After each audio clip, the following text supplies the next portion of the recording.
Thank you very much for the opportunity to address this session and this conference. We appreciate it very much. Again, my thanks and the thanks of the U.S. government to the sponsors and organizers for this very important activity.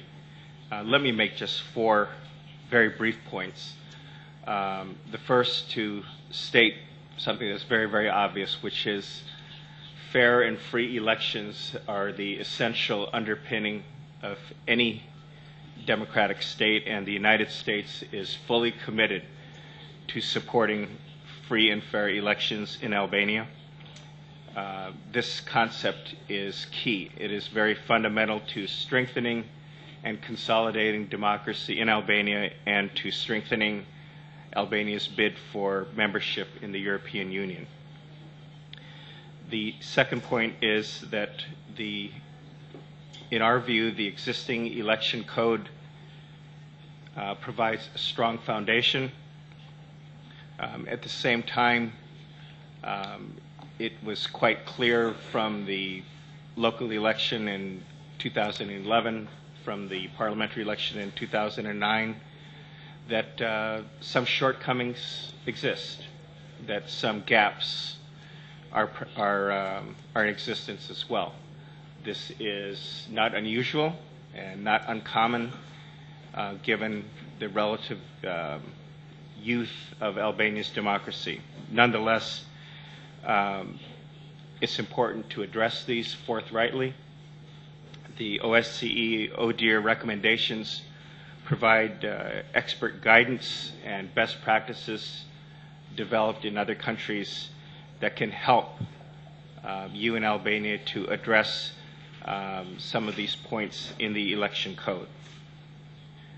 The third point I would make relates to timing. It's very important in the view of the United States for all sides to be committed not just to the content and the substance, but also to have a little bit of a sense of urgency to address these recommendations.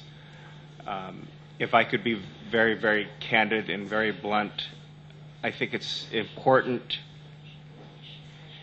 in address the trust that sometimes has been lacking in both sides for both the ruling side as well as the opposition to attach a sense of urgency to this.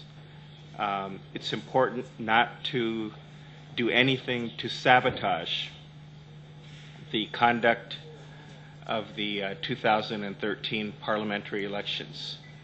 It's important not to delay and create a situation where reforms are pushed through at the last minute. Doing so would open the ruling side to criticism that it rushed through something just to get it done.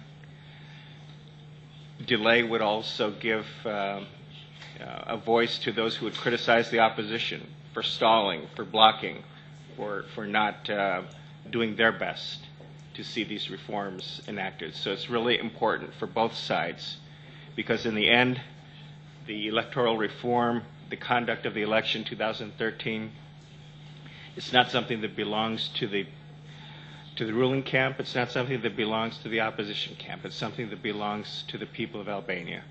And it's also important to remember that although in any political endeavor, the focus has to be on the next election, we all understand and accept that the political actors here are thinking about 2013, but it's not just about the next set of parliamentary elections. It's about laying a foundation, a strong foundation for a stronger democracy in 2013 and beyond.